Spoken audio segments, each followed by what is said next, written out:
Merhaba arkadaşlar, kanalıma hoş geldiniz. Bugün harika bir model başlayacağız. Kullanacağım ip bebe yünü 100 gram 250 metre uzunluğu olan iplerden. İpime uygun kullanacağım şiş 3,5 numara. Modelimiz kolay ve gösterişli. Yapım aşamalarına geçmeden önce kanalıma abone değilseniz abone olup videolarımı da beğeniyorsanız beğeni yapmayı, yorum yapmayı, beni desteklemeyi unutmayın. Şimdiden hepinize teşekkürler.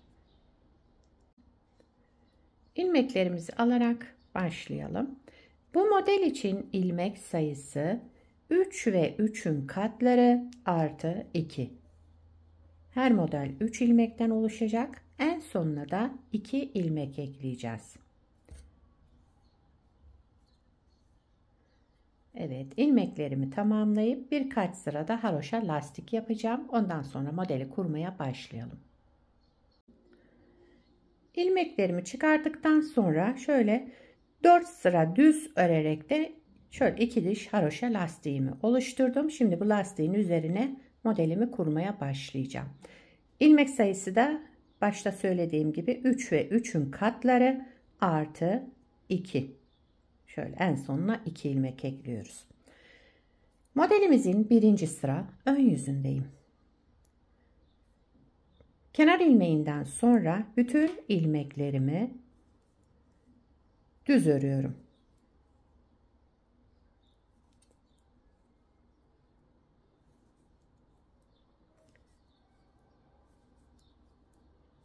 Sıra sonuna kadar ilmeklerimin tamamını düz örerek devam ediyorum.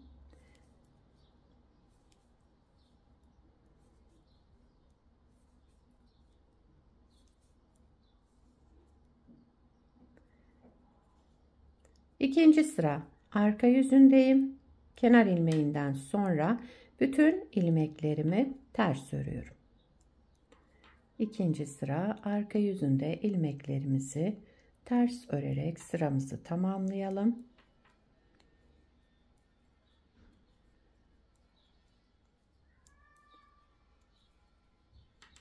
Model 6 sıradan oluşmakta. Hep bu 6 sıranın tekrarını yapacağız. Şimdi birinci sıra ön yüzünde düz ördük. İkinci sıra arka yüzünde ters örerek sıramızı tamamladık.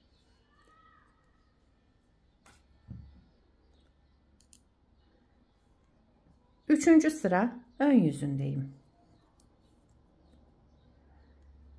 Kenar ilmeğinden sonra bir ilmek artırma yaptım. Sıradaki 2 ilmeğimin ikisini bir alarak sola doğru kestim.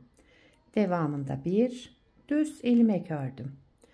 Bir artırma, sıradaki 2 ilmeğim, bakın şu 2 ilmeğimi aldım. Düz örerek sola doğru kestim. Daha sonra bir düz ilmek ördüm. Bir artırma, 2 ilmeği sola doğru keselim ve bir düz ilmek örelim. Aynı şekilde devam ediyorum.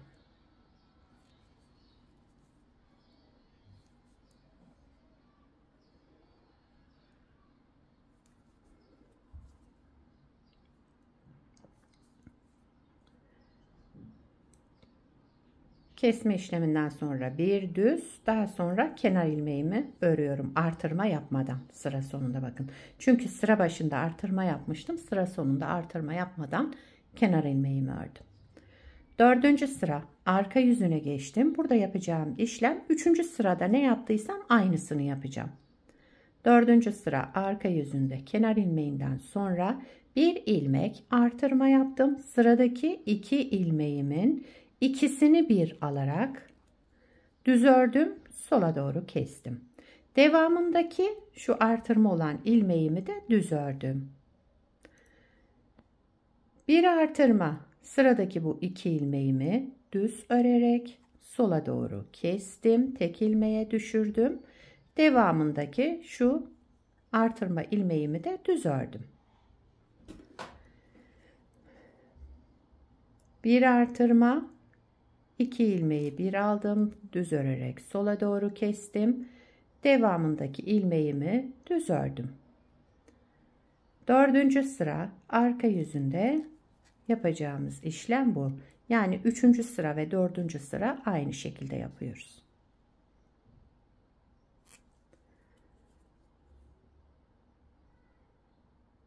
Son ilmeğimi de düz olarak ördüm. Daha sonra kenar ilmeğimi ördüm.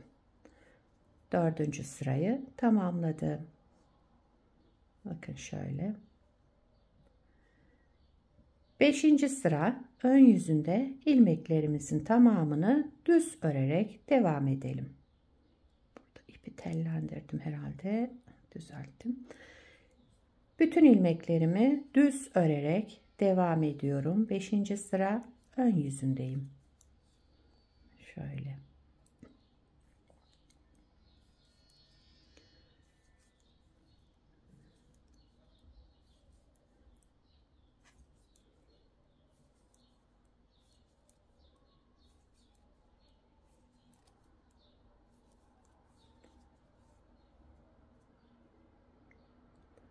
Altıncı sıra arka yüzündeyim. Son sıramız. Kenar ilmeğinden sonra bütün ilmeklerimi ters örüyorum. 6 sırayla modeli bir kez kurmuş olduk. Model hep bu 6 sıranın tekrarından oluşacak. Modelde kaydırma yok. İkinci kez modeli kurarken aynı birinci modelde ne yaptıysak aynı şekilde başlayacağız. Evet, sıramı tamamladım. Şöyle. Model böyle devam ediyor. Bakın şöyle yavaş yavaş kendini göstermeye başladı. Şimdi bir kez daha kuralım. Burada birinci sırada ne yaptıysam aynısını yaparak devam ediyorum. Modeli ikinci kez kuruyorum. Birinci sıra ön yüzündeyim. Kenar ilmeğinden sonra bütün ilmeklerimi düz olarak örüyorum.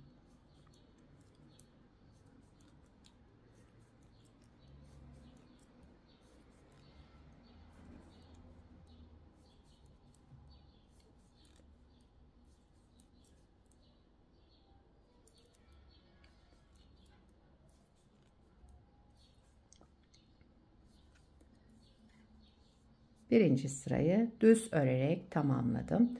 İkinci sıra arka yüzündeyim. Kenar ilmeğinden sonra bütün ilmeklerimi ters örüyorum.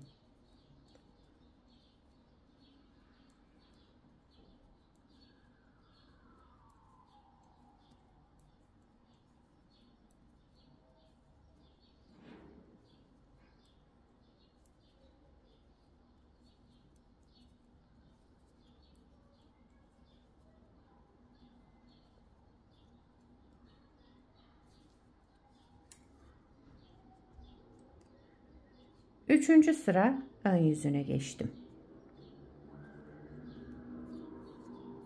Kenar ilmeğinden sonra bir ilmek artırma yaptım. Daha sonra sıradaki iki ilmeğimin ikisini bir aldım. Düz örerek sola doğru kestim.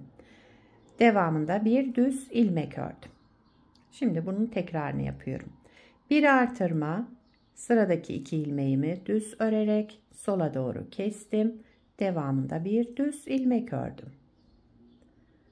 Bir artırma, sıradaki iki ilmeğimizi sola doğru keselim. Devamında bir düz ilmek örelim. Böyle devam ediyorum.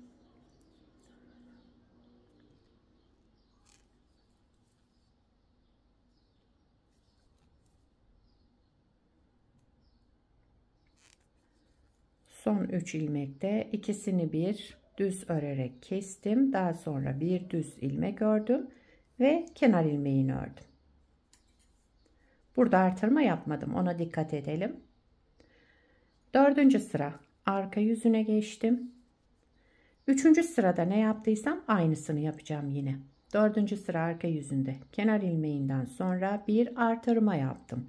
Daha sonra sıradaki bakın bu iki ilmeğimi düz örerek tek ilmeğe düşürdüm. Kestim yani. Şuradaki yaptığım artırmayı da düz ördüm. Bir artırma yaptım. Sıradaki iki ilmeğimi düz örerek sola doğru kestim. Sıradaki ilmeğimi düz ördüm. bir artırma, 2 ilmeğin ikisini bir düz örerek sola doğru keselim.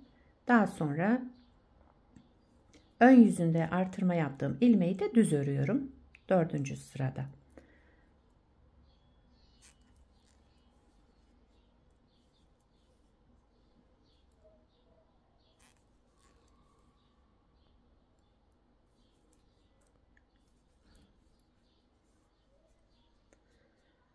Beşinci sıra ön yüzündeyim. Kenar ilmeğinden sonra bütün ilmeklerimi düz olarak örüyorum.